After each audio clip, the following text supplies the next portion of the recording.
Yeah, we'll move on. Not too much to say about that one, but a lot of divisional games. Moving to another one in the NFC West with the 49ers taking down the Seahawks 28-16. Sorry, didn't mean to throw this one over to you, but yeah. I don't care. I mean, I give teams their props. If they win, they win. I don't. I like to give them their credit. So yeah, Niners just outright beat the Seahawks. No Geno Smith, out with a groin injury. Drew Lock steps in, and really kind of went about as we expected. Just Niners staying hot. First play of the game, McCaffrey goes like about 70 yards down the field. Pretty much, he doesn't get the score, but they just end up punching it in right there. And in the beginning, it looked like Drew Lock was keeping this, making this an actual fight, going back and forth a little bit, but eventually, yeah, Seattle ended up just pulling away and just called it game. So end up sweeping the Seahawks on the year.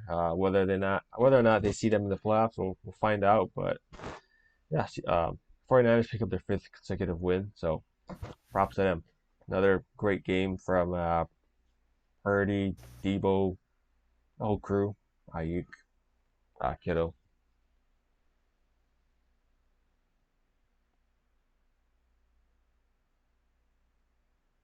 I Shoot. think he had Oh, two wait. touchdowns. Sorry. You like cut off on my end. So it cut off. Just restart.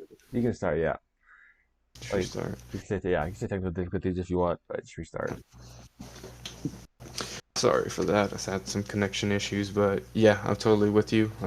Seahawks, not Seahawks. Niners had a great game, especially Debo and Christian McCaffrey, like usual. Debo having two touchdowns and Christian McCaffrey, like you said, having those big chunk plays and start the game and had some even sprinkled in down the game, like 10-yard runs.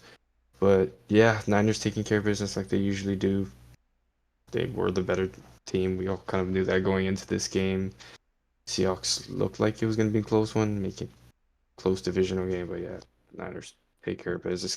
Continue to show why they're the most complete team in the NFL, in my opinion, right now, at least health wise. Surprisingly, for once, they're one of the healthier teams too this year. So yeah, they continue their streak, and it's going to be a tough team to beat down in the playoffs, especially now that the road goes through SF as for now. But we'll talk about more of that later. Yeah, great game, I thought. Yeah. The only thing to note that I seen was Debo has more rushing touchdowns than receiving touchdowns. I don't know if you've seen that. No, that doesn't surprise me though. Like career wise, not on the year. Oh, okay. That doesn't surprise me either. Saw that, I was like, huh. That's all I'm gonna leave it as. Just all right. It's the only time when he's great in fantasy, in my opinion, is when he's both. He's good receiver. I won't say great, but good receiver. Great for fantasy if he's running the ball too. Yeah, great one for the Niners, keeping up their hot streak. Yeah, moving on to the next game, another divisional game, as most of these are. We have the Broncos taking out the Chargers 24-7. Yeah, Broncos just continue getting it done. They're a great offense and defense. Both look like they're starting to get into shape. I know both look kind of rough at the beginning of the year.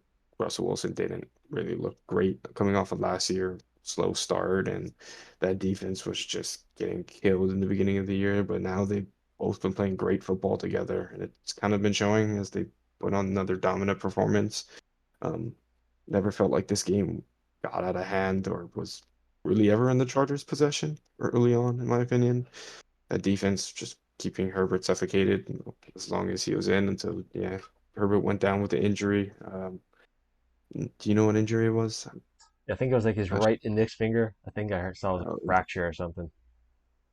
Yeah, we'll monitor that. Maybe a few day, maybe a few weeks.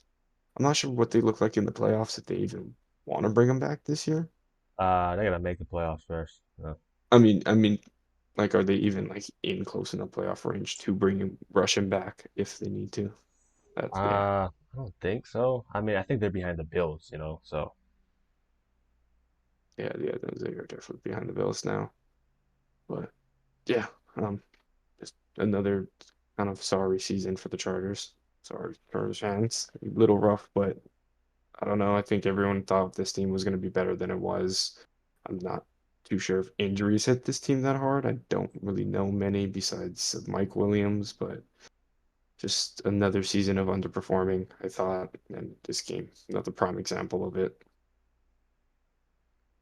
Yeah, I would say a mix of injuries and underperforming. I'm not gonna say it's all on injuries, whether it's on the offensive or defensive side of the ball, because I think, like I always say, when you pay your quarterback, you expect them to lift the team up. You expect them to make the difference where you're lacking.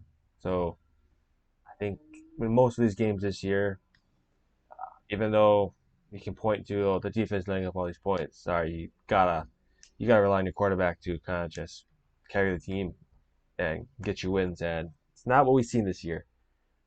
So I think it's a lot on that, but also Brandon Staley is just not a good head coach. So obviously they're gonna move on after this year. I'm pretty sure that's the outcome that's gonna happen come Black Monday. So I think the only thing for Chargers fans is I don't know whether or not Justin Herbert will.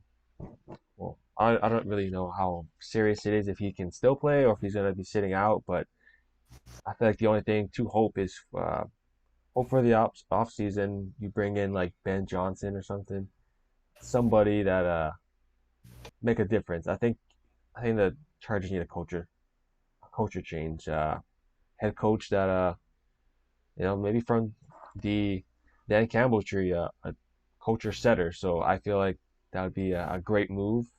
Also, just to have an offensive mind head coach. I feel like that's like the silver lining. If you're a Chargers fan, like just gotta wait to the end of the year, hope that uh, Justin Herbert obviously is going to be fine. He'll be fine even heading into next year, but just hoping that you can land a good head coach.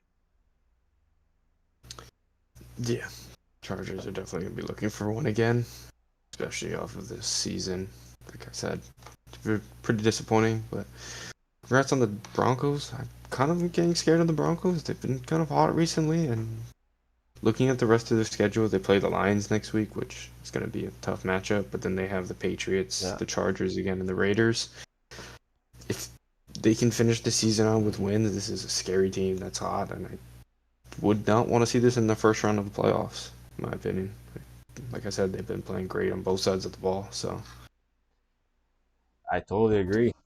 Even they're actually one game behind the Chiefs, so with Chiefs is playing, as we'll get to that, but anything is possible. I'm still gonna get the benefit of the doubt, Chiefs, but like you said, I don't think you want to play them in the playoffs right now the way they're playing.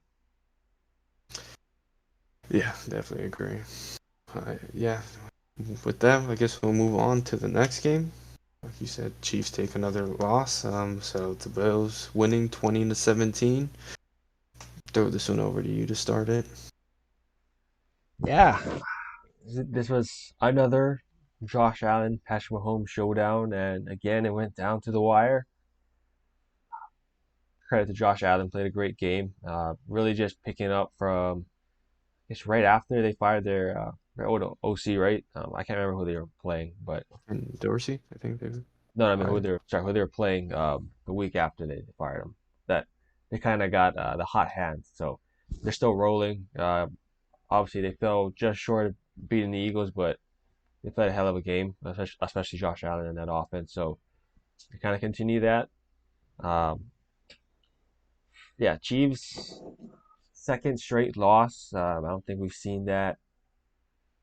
I don't know if we've seen it ever in the Mahomes Andy Reid era, but it's a rare sight to see. I know obviously Chiefs, maybe not the fans, the players are going to point to the Kadarius Toney offsides. It's a shame that they're yeah crying about that when it's pretty obvious. I'm pretty sure Mahomes might have a change of heart tomorrow when he actually sees the play. So I don't know. Just yeah, Chiefs missed out on opportunities. I feel like that's just the main thing I got.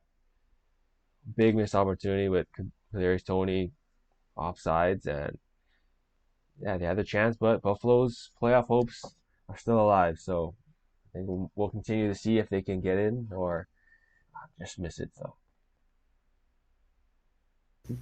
Yeah. Rare sight to see. Holmes losing back to back. I don't think it's ever happened. Maybe once. I really can't tell. So hard. But yeah, and it might not be the only thing that we see for the first time with Mahomes now, with him falling out of the first seed. As it stands in the playoffs right now, he would play his first game, or would eventually play his first game on the road in the playoffs with how the seeding is. But yeah, great game by Josh Allen. Played great. I mean, he's finally using his legs again. He's playing that hero ball. He had an interception, still leads the league, but he's still making plays, throwing touchdowns, running them in on the ground, making that offense move. Still, I don't think the running game got going. I know James Cook had a pretty big day.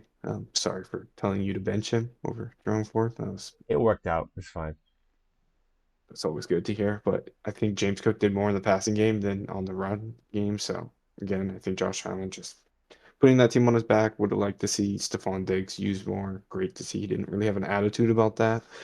Too much of an attitude, or with how the reports are going. And yeah, I'm fully with you. I definitely don't think this is something the Chiefs can cry about. At least this one penalty was. He was clearly like way offsides, like way in the neutral zone. And the only way I can see there being debate is if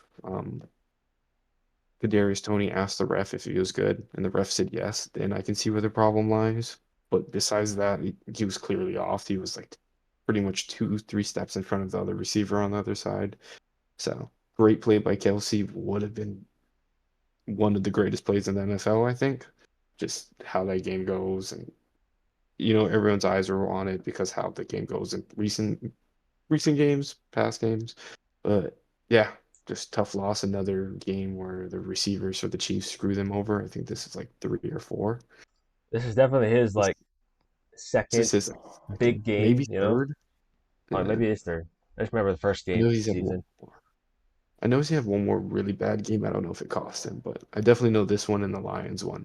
And then MVS dropping the touchdown pass against you guys. Yeah, Like I said, they need receivers. Rasheed Rice looked good today. Um, Definitely always a bright spot. Kind of the only bright spot for them, in my opinion. Kelsey had not the greatest day. Defense looked okay, but yeah, Rasheed Rice continued to look like up and coming receiver. yeah. I think the only thing, if Chiefs fans are gonna be pointing the finger at the refs, I think the only thing would be that that one play where Josh Allen like gets the ball off right when he's on the sideline. He's like stepping out, and then Oh, the fadeaway, and like on the the fumble. I feel like that one should have been Chiefs ball, but that's a different story. Could be a debate for another day. That's the only one I feel like they're gonna complain about a call. It should have been that one, but obviously, it didn't cost them the game at that point. But yeah.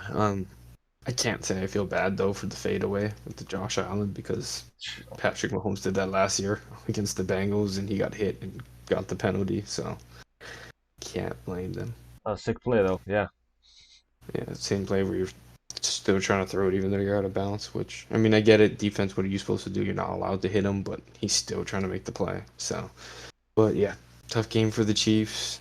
Um, Definitely they finally look like they're not the kind of the top team of the NFL, the unbeatable Mahomes and Kels combo and Andy Reid.